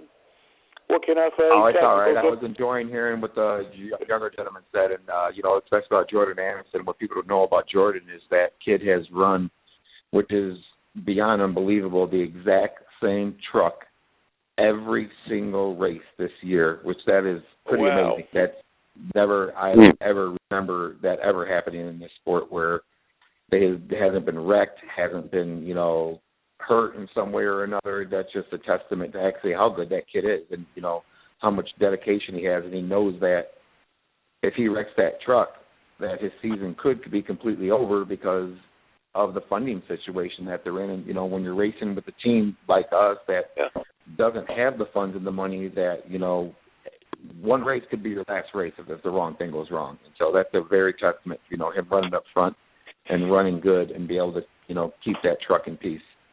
So I'm glad that he brought his name out because he is a really good kid. Yeah, and it's like you said, it says a lot about his dedication to push himself and do what he has to do to gain the experience to climb another rung up the ladder. So for a young man like that to have his, so to speak, head screwed on straight and really know at that age what he wants to accomplish and where he wants to go, that's the kind of guy you want wheeling your car. Exactly. I think what gets lost too, and what people don't understand is if you do have money and you bring it to a good team, and if you don't perform, it's going to look 100 times worse on you than if you're in a truck or a car in the back end of the field and you're performing, because people then look and go, wow, look at him. They don't have no money. And this kid is up there running with the big money.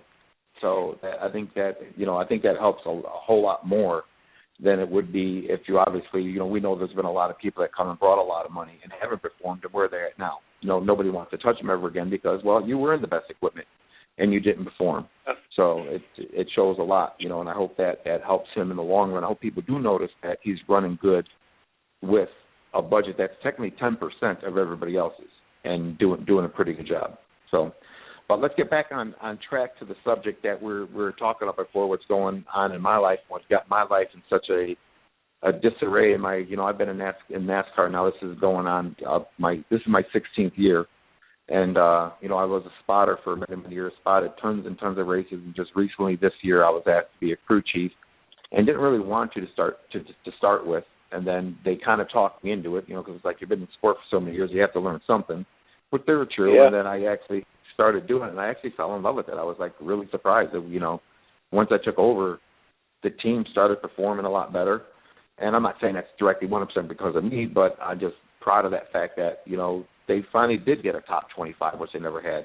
We're moving up in the points. The morale on the team was a lot better. The morale on the driver was a whole lot better. And then it was completely just taken out from underneath us at the Charlotte race. And it was all, something that happened the week before, which another team, which I can't say their name, which they made a mistake. And then somehow our name got put into it. And then when we got to Charlotte, it was all put on us. And then it still doesn't make sense because we didn't do no wrongdoing in any way, shape, or form. That's 100% positive, and everybody knows that. And then this has never happened in any sport that I ever know of a team manager being removed before a race or before the start of a game without giving no explanation of being escorted out of the track or the game or anything like that. I've never heard of anything like that happening before. And then waiting, 5 days technically, Sunday, Saturday was the cup race. I got rained out. Then Sunday, then Monday, Tuesday, Wednesday, then finally getting a phone call and told you're indefinitely suspended and not being told exactly why, what, who, why, or when. And even the notice I got never says. To this day, I filed my appeal today, so I kind of got to be vague on what I say because there's that thing that says actions detrimental to stock car racing, and I don't want to, obviously overstress that boundary. But to this day, I don't know what they said. It's a behavioral thing. Well, behavioral in what way? They said I got in an argument. Well, with whom, with what, with where, which when. I've never heard of anybody, a crew member or anything, getting in an argument and not being sent to the hauler, which we all know what that means in the sport. You go to the director and they ask you what happened. This person says you did this or whatever like that. There's a report of this. Explain your side. I still can't understand to the life of me why that never happened in any way, shape, or form. And the people don't understand that it's, there's a financial, to all this, obviously not going to track and then, having to pay fees and all this other kind of stuff that just wears on you. And then, obviously the people out there who just read this stuff online, and just say, well, what did he do wrong? He obviously did something wrong because, they obviously, and, they just don't do this for no reason, which to this day I never thought it would happen. So I just, I'm still very confused. My family's confused, but, thank God my family, my children, my team, which I'm so proud of, is still behind me.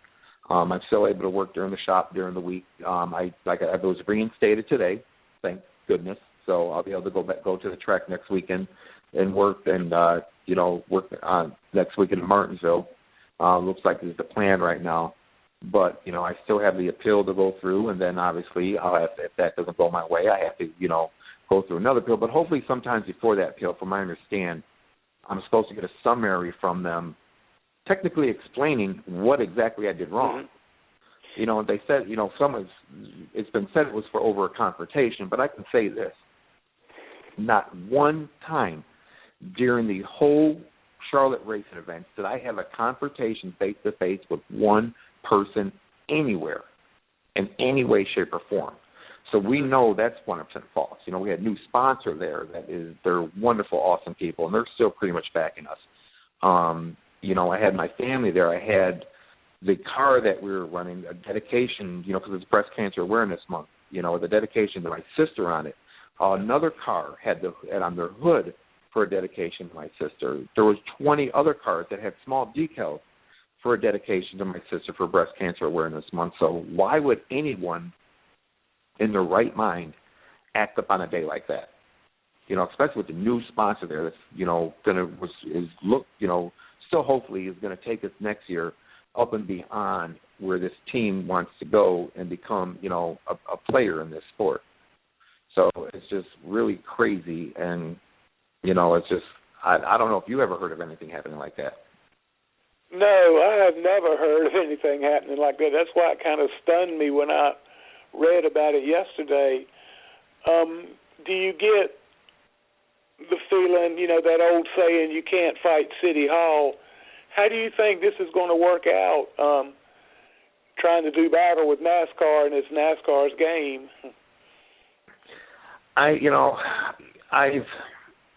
I'm optimistic. I am, because, you know, I believe in the man upstairs, and I believe that, you know, truth always comes out in the end. I just, you know, obviously we have to play their game right now. And, you know, we've, you know, gotten counsel, but we can't say, you know, counsel, you know, to, you know, them. It's like, it's just right now just giving me advice and stuff like that, which I technically have to pay for. But it's just, if need be, obviously in the future, you know, if I have to go that route, you know, fully, you know, I don't think I'll have a choice, because, you know, obviously this is a long career, you know, that I've really enjoyed. And I'm no different than anybody else. Of course I made mistakes in my past, you know, but every mistake I've ever made, I stepped up like a man and I owned up to them. I believe anybody should. If you make a mistake, you stand up, you own it, you take the punishment, and you move along and you get on with your life. So with that being said, there is no way that I am going to bow down to this in any way. I can't, because it's not fair. You know, I mean, I do a lot of charity work myself, which I keep quiet about, which has come out because of this, you know, which I didn't want nobody to know, but it's, you know, it's out there. Yeah. But still, you know, I've always stuck up for the little guy in life, and, you know, being one of them for my whole life, you know, it's just, you know, if you have some values, you got to stick with them. You just can't abandon them, and you just can't walk away, because if you do that, then it can happen to the next person and the next person. Yeah. And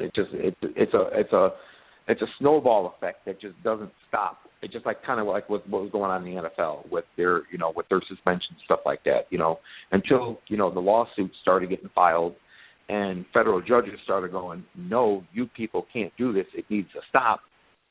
It wasn't going to stop. You know, it was, you know, the effect kind of like, here, it's my sandlot. You'll play in my sandlot how I tell you to play. And, of course, till somebody bigger and better comes along and says, yeah, it's technically your sandlot, but you got to abide by the rules just like everybody else. So I'm hoping that, you know, what the outcome is going to be, you know, and there's been a lot of, you know, support out there. There's been a lot of very ignorant people, you know, people saying things to my kids and stuff like that, you know, and that's uncalled for, you know, because obviously it has to come from parents and stuff like that. It just doesn't, you know, it's like a fighting dog. You know, a dog doesn't just become that way. It learns how, you know, it learns that from somebody. So it's, you know, I'm just, like I said, I'm just hoping, you know, saying prayers and, you know, just being optimistic and just hoping the right thing comes out. You know, there's a GoFundMe page that's been started that's, you know, been okay. It's nothing great, but, you know, it helps a little bit. It helps take a little bit of the sting off of what, you know, when you have 5 children and you have to support, you know, they obviously have to come first. So in the long run, I have to do what's best for them. But in the, you know, I know if I give up and everything like that, they're not going to want that. They don't want that in any shape or form. Neither does my wife. Neither does my team. Neither does a lot of people out there who support me. You know, so I just got to keep going and keep up the fight. Yeah, you just can't give up. Of more than anything, it's like letting them win, and I know you don't want to do that. It seems like to me that NASCAR is kind of using the fines as a way to control teams that are involved in NASCAR. You know, we got deals like you where they fine a low budget team to where they can't pay the fine and try to race too, and NASCAR won't let you race until that fine's paid. And Carl Long went through the same deal in Cup. But he's still not even allowed in a Cup garage. You do know that fine was never paid.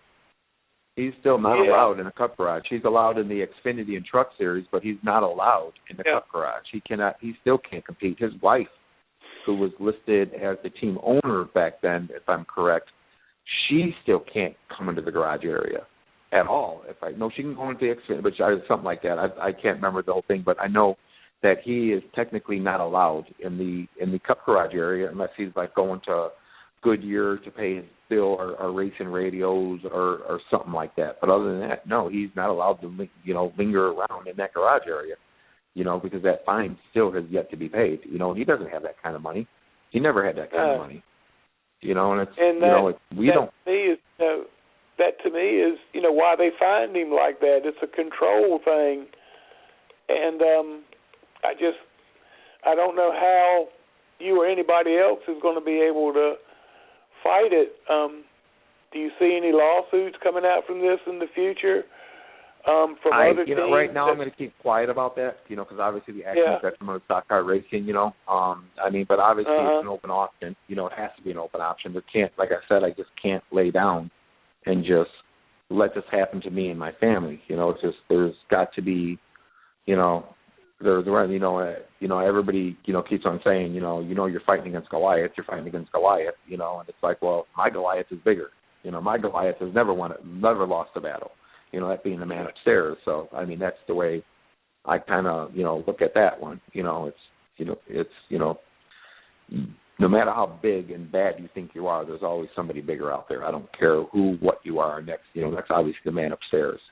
And as long as you have your faith and you believe and you know what is right, in the long run, truth always comes out. Truth is always be told. And, as long as you have that in your heart and you feel it and you believe it and you have people backing you, you're going to be all right. It may be a long battle. Hopefully, come the hearing, which is not this week, next week, you never know. It could end all right there. They say it's 3 independent people that hear it, but obviously we've seen things in the past that we know were like a no-brainer, and it's like, what? So you just don't know. I guess it's the luck of the draw, they say, of what 3 people you get on that panel, because it's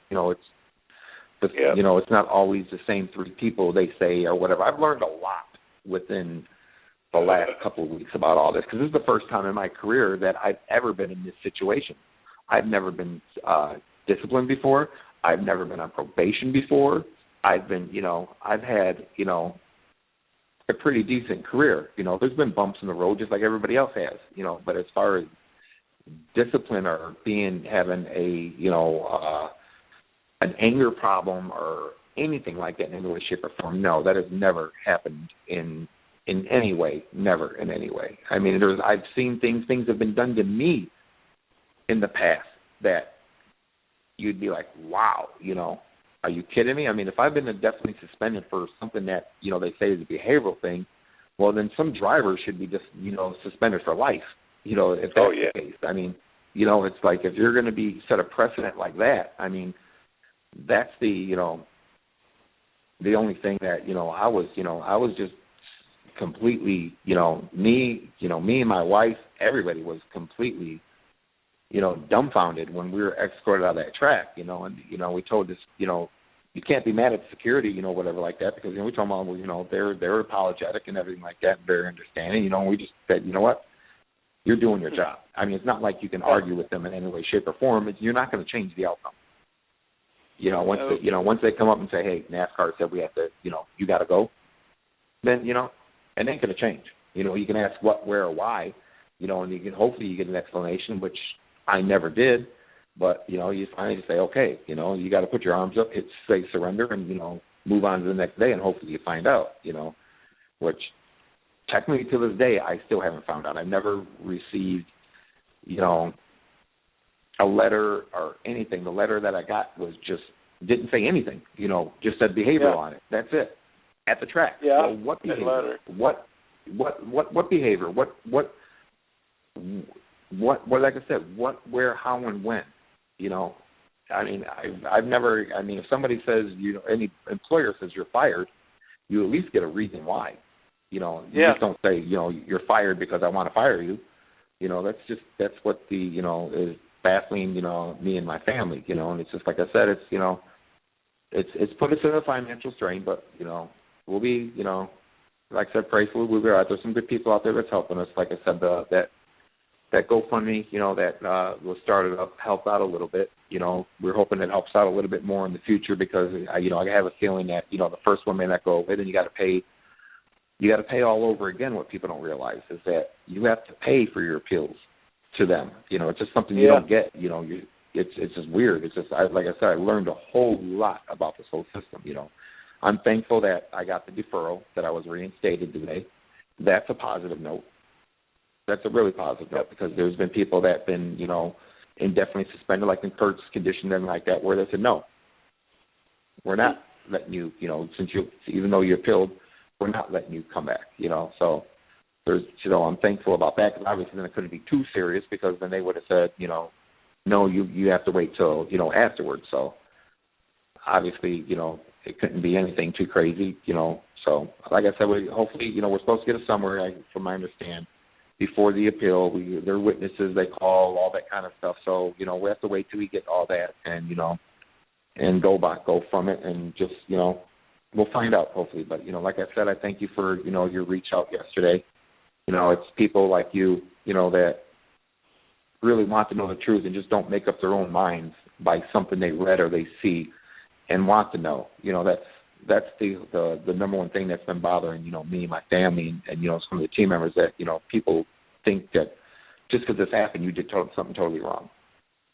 So, yeah, they kind of twist it so it looks like it's something worse than it is, and then when you get everything cleared up, you don't hear any kind of somebody saying, oh, I made a mistake, I was wrong, or anything like that.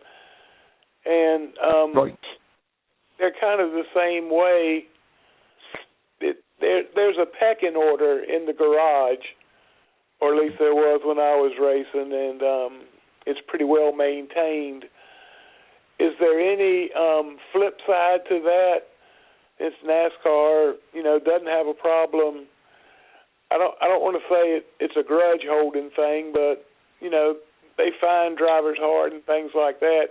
Is there any upside on the other side of the coin? Do they kind of, if it's borderline, let it go instead of calling them on it? I don't know. I don't know what it is, though. See, that's just it. They're just saying it's a behavioral thing and that I've gotten a confrontation with somebody, which I know 100% that's not true. So I don't know, until I know exactly what they're saying, what was done. I don't know what a flip side can be. You know what I'm saying? It's just I've never been in any situation by this before. Even when you get pulled over by a cop, he gives you an explanation why he's pulling you over. Yeah. It's like he gives you the ticket and says, here, this is why you got this ticket. You can go to court and fight this. So it's like, it's like all I've gotten was really vague stuff, and it's like, well. I just want the total summary of what exactly, like I said, I want the what, where, how, and when. That's what I'm waiting for. And it's, pretty crazy that it's been over a week and I still don't have the what, where, how, and when, but it was, kind of, my thing. We couldn't afford to file the appeal till today anyways. So, like I said, it could put a financial strain on us, so we had to wait until, I got paid again and and was able to take care of it. And so, you got, like I said, when you got 5 kids, you got expenses. You got mouths to feed with, 3 grown boys in the house. So, it's just, I'm glad of that. Glad you got the kids and everything. But what strikes me odd is you sent me a private message with the letter on it, and the first thing I thought of was, if they've got time to write this letter, why couldn't they just go ahead and add in there what it's for? What the reason is. Exactly. I mean, how much longer could it take? 5, 10 seconds. Right. I mean. Right. Who you had a certain confrontation with, what, when, how. I mean, like I said, the what, where, the how, and the when. Even when you get a ticket, it says the time, the date, the offense, everything on it, or what exactly you did wrong. And that's why, it's, like I said, I was told that I got in a confrontation with certain people, which I know 100% isn't true, but they still haven't told me what, where, how, and when. I mean, this is, which is, what I heard on another show, or, was like, they were saying, which is awesome. There's cameras in every inch of that garage. You cannot blow your nose the wrong way without them knowing. So what I told them, show me on the camera me having a confrontation with anybody at any time. And I know it's 100% impossible. It can't be done because it never, ever happened. Not one confrontation ever happened. Was I upset about certain things that happened that day, that certain things that happened to my team? Of course I was. Anybody in their right mind would be, but there was never a confrontation. There was, it's never, you can't take your frustrations out of NASCAR. Everybody knows that. You can be upset, but that's a losing battle that nobody's ever won. Nobody in the sport has ever won a confrontation with them. So it makes no sense. It makes no sense at all. So it's like I said that, if you've got something, show it to me. And if I'm wrong, I'll be the first person to admit, step up to the plate and say, hey, you know what, I'm wrong, I'm sorry. Whatever you bring on to me, I deserve. But there's nothing in this case that they can say that I did wrong that day because I know I had no confrontations with nobody. So that's that's what the crazy thing about it. I mean, like I said, my wife was there. We had sponsors there. We had, a dedication to my sister. None of this makes sense on a day like that. I mean, it was right before the race. It's hard to make heads and tails of it, really, the way NASCAR has handled this and everything. So, but I'm definitely interested in finding out how this goes for you and what the final results are going to be and everything. No, I'll keep in touch with you, especially, I'll send you messages and stuff like that. There's certain things, obviously, that, with the appeal process that, I can't, go, I can't, that action's detrimental to stock car racing, that is if you don't understand, that is very, very vague. I mean, technically it can be spit in the wrong way on the street. People don't understand that. It's, and it has been used in very vague terms. Look at Denny Hamlin. He got fined for bad-mouthing them after the race. Didn't do anything was fine, but somebody in NASCAR didn't like it. Well, yeah, but Denny Hamlin, seriously, he can afford to fine. Yeah.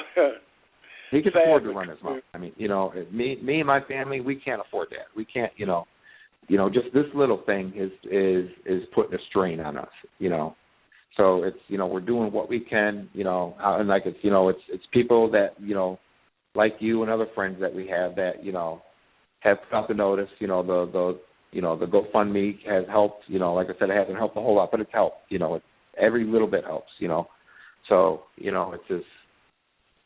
it's just keep my faith, keep positive, Like I said, I was really happy, that the appeal finally got input today, that, the deferral was given. So that was, my wife is happy about that. The team is happy about that. They're, upbeat about it. And that's another thing that, that people don't realize is that any time any crew member has ever been given a penalty like this and everything like that, 99% of the time they're let go. The team even makes,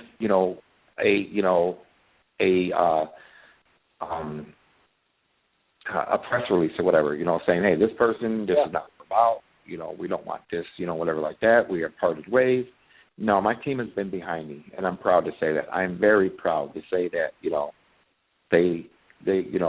they're behind me. They believe in me, and, hopefully we can keep on going and growing the way we were, when this all gets done and said, and, because I still love NASCAR. Don't get me wrong. I'm upset about the politics involved in it, but I still love the sport. I've been in it for 16 years. that it's a personality thing with you in NASCAR or anything like that, but it will be interesting to find out what they say. So the next hearing you have, let me know how that goes and keep me informed and everything. Anything else you want to add? We've still got a few seconds left. No, I mean, if you could just keep on putting it out, if, like I said, the GoFundMe helps that people can find it under. I think the last post they made on it was crew chief needs help, because they had to change it just a while ago. Because once that appeal was wording had to be changed, and I made them change the wording in it because there was things in it that were very kind of argumentative, if you know what I mean. It's just let's keep it clean. Let's keep it peaceful right now. Just put it out there that we need. Obviously we need the help. That's perfect. Just like I said, people go to the NASCAR. I think it's just as crew chief needs help now. And obviously Chicago is such an easy. That is my real birth given name. So if it's pretty easy to find. Yeah, and obviously if obviously NASCAR wouldn't be posting a false name.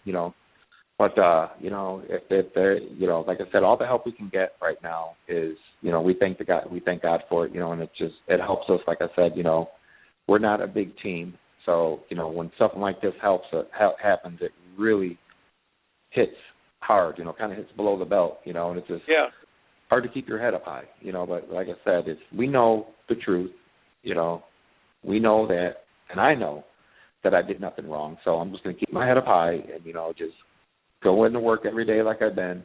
That's been the biggest blessing, is being able to still do what I love, is work on the cars.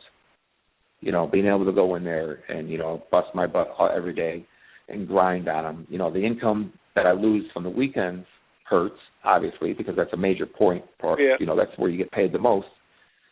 That hurts. But it's at least having something's better than nothing. Definitely. I'm thankful that. Well, Chicago, man, I really appreciate you coming on, and I've enjoyed talking with you, and I'm glad I got to meet you. And like I said, keep me informed. Let me know what's going on, and like you said, you kind of got to be careful not to stump any toes right now. Yeah, exactly. So I understand that, bud. I really appreciate you being very, kind and respectful. Because another interview, I did earlier didn't go that way. A couple of days ago. It's how people, it's just. But like I said, I appreciate your time and I appreciate your respect, and God bless you. And hope I'll talk on your radio show again sometime soon. Hopefully on a way up better beat. Yeah, definitely. So, all right, Chicago, we appreciate it, bud. Take care. All right, you have a great night. See you later. Bye. All right, you too. Mr. CJ Sports, you still with us? Oh, of course I am. Just listening and having a great time. That was a pretty interesting story there. It's a pretty tough road to follow too, to try to take NASCAR on. But I hope it turns out good for him. Well, most definitely, I hope so too. Let's go ahead and shut this hoedown down, and people, you need to try to tune us in on Mondays from 7 to 8 o'clock. It's Mr. CJ Sports and myself doing a show called Rubbin is Racing, and where this show is dedicated to the local short track drivers. On Monday night, we're talking NASCAR. We're talking about what happened the weekend before and what we think is going to happen the weekend ahead. So keep that in mind, and like I said, check in with us from 7 to 8 o'clock for Rubbin is Racing. And we'll be back here next week, next Thursday night, with another edition of Racing with Big Sweat. I've got 3 people lined up, but I'm trying to get a guy lined up that's going to give us reports from the track on how his night's going at the Nationals. So that ought to be a pretty good deal, too. So I'll let you know when we get that firmed out. And thanks again for coming by, people. We appreciate you all listening. Good night.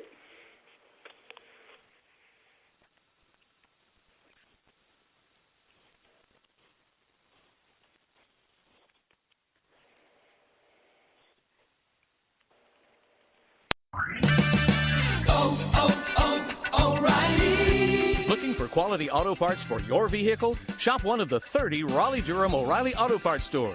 You'll find we have convenient locations, thousands of brand name products in stock, extended store hours, everyday low prices, and well-trained professional parts people. O'Reilly Auto Parts. Better parts, better prices every day. O'Reilly Auto Parts.